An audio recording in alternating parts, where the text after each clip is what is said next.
I went through a very chivalrous stage in my life where when I when I dealt with a woman in a relationship, it was between that person and myself. There was no peripherals.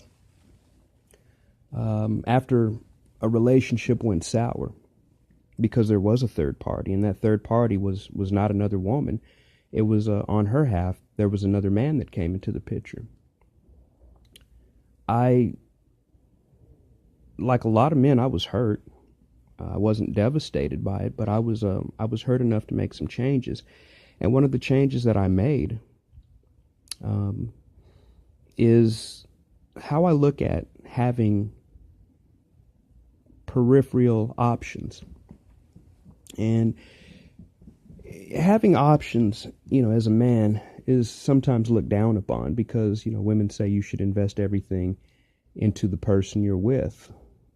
That would be great if it was a two-way street, but it's not. It's very one-sided.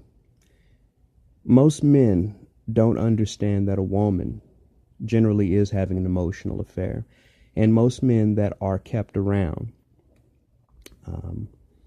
are the plan Bs. Or in some cases, they're the plan As that didn't cooperate. They're men that really were not ready to be in a relationship with that woman. And, there's the telltale signs. And when they text, the woman will turn the phone down casually.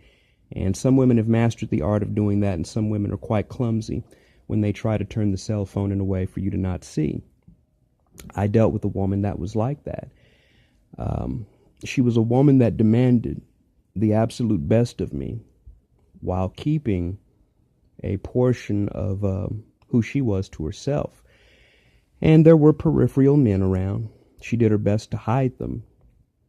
But I also think that, there was that part of her that liked to see if I would become jealous. Because nobody can turn a phone that awkwardly to not draw attention. She would set the phone down, face down.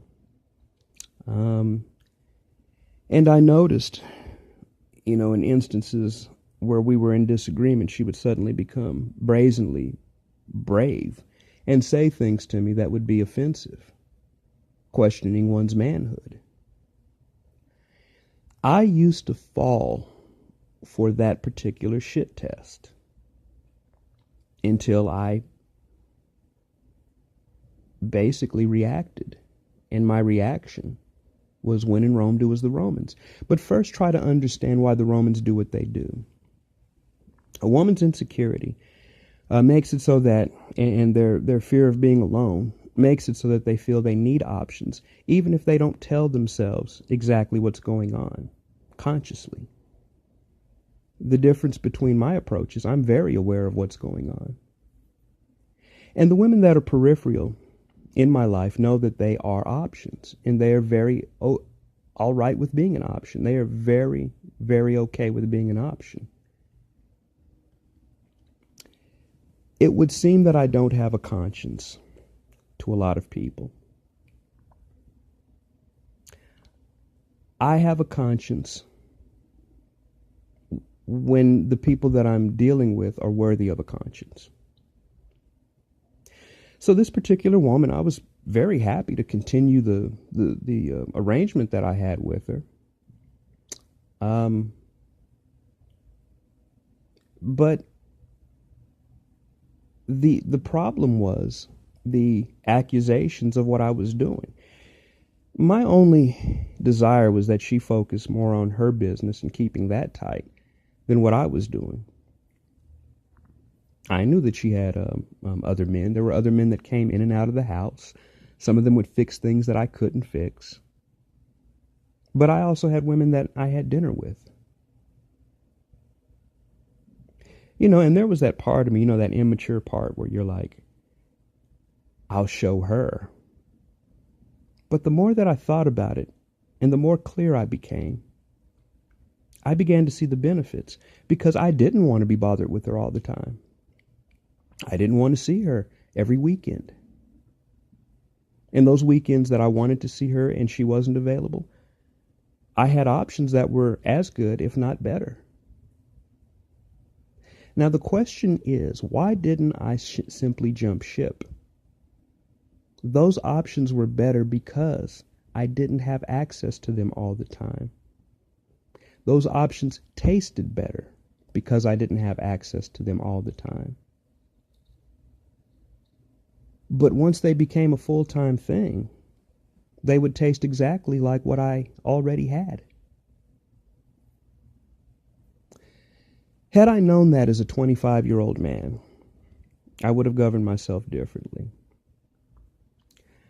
I don't look at infidelity as a bad thing anymore. I look at infidelity as sometimes a necessary tool. And you know, the definition of infidelity for a woman is anybody that you would do something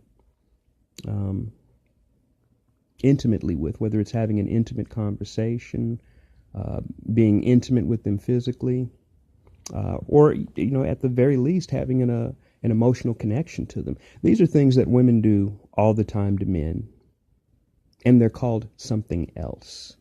They're usually called, it's the man's fault. Had you done something that she desperately needed at the time, the extracurricular situations wouldn't exist. And that's not true.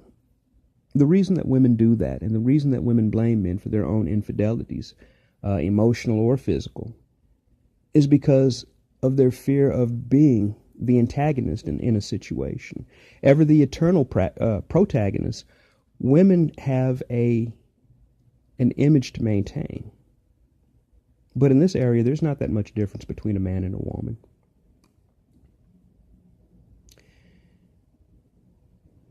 I will never tell a woman that there are always peripherals, there are always options, because those options will be used to lessen the loss of a woman that I was involved with. There's always, and you know, despite how clear you get, you always have a connection. Whenever you transfer DNA, whenever you exchange DNA with a human being, there's a connection, especially when the transfer of DNA is a pleasurable one. When there's a physical connection, it's always difficult, even if you fall out of love with a woman. The old adage, to get over somebody, get under somebody, really holds true, even if getting under them is from an emotional and an intellectual standpoint, not just physical. I would urge men to embrace the idea of monkey branching. Women have been doing it forever. I always say that what's good for the goose is sometimes good for the gander, not all the time, but in that situation, it really is. I would urge men to not put all their eggs in a basket and to cultivate friendships outside of your relationship that could lead to a future arrangement. The times that we're living in, they dictate that. There's no need for men in the way that men were once needed. So your tenure as a husband is very shaky at best. If you slip up, you could find yourself alone, especially when dealing with one of these so-called independent women. The more a woman can do for herself, the less she values a man, and the less regard she has for a man. Older, wealthier women are typically examples of this. Every now and then you come across one that understands, that's been whipped by dating, that's been whipped by relationships, and is able to go against their nature. And that woman is typically called a Nawalt. She has the same plumbing, the same anatomy emotionally as other women, but she recognizes how to appreciate, and she will fight against her nature to manipulate. Those are few and far between. And acquiring a person like that takes a great deal of luck, which most of us don't have.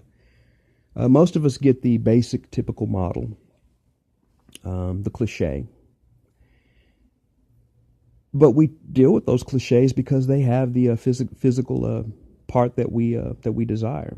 I'm simply giving you the tools in which to conduct yourself and deal with what comes with all of that.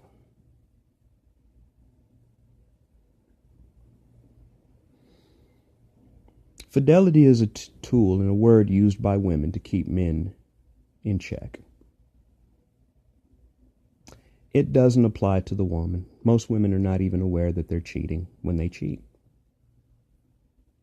This is still dangerous to the man. And the goal of a man should be to protect himself. If you agree with what I'm saying, or you find the content interesting, feel free to hit that like button and also subscribe. Thanks, and take care.